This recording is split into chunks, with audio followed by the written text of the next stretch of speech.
we had a pretty good set. It was it was pretty cool. It was a teaching hospital at a university, like a community college. They've got a teaching hospital, and so it looks just like a real hospital, except there's not patients there, so you can go in and film. And so that was pretty cool. But we had the stereotypical bringing somebody in from the ambulance. He's got blood all over, and they're saying random medical things as they run him down the hallway. Normal. I'm sure none of that made actual sense.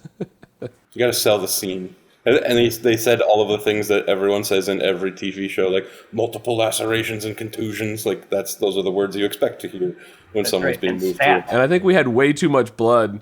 Just like, well, that's what happens when you pour it from a Pyrex container onto someone and not it comes from inside of them. What did you use for blood? I am curious.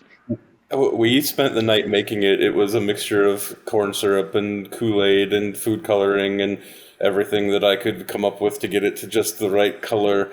But it was goopy, and I'm sure it tastes delicious. I think Scott ate some of it at some point. Probably.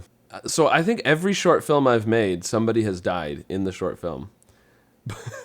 But I haven't actually had to use much fake blood. I don't remember using fake blood much. We tried to make a nice, fun, happy movie, but one of the actors couldn't show up for a second day of shooting, so we had to kill them, and there was no way around it. That absolutely. So. And I've made several where it wasn't like a murderer and a gruesome thing, but it seems like somebody always dies in all of my films.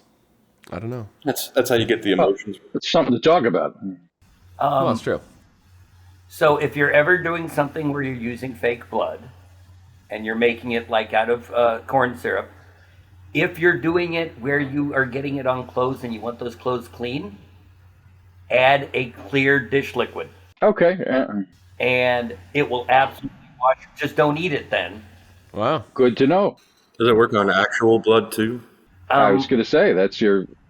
I don't know. So if you get a cut, you should squirt some dishwashing detergent on yourself.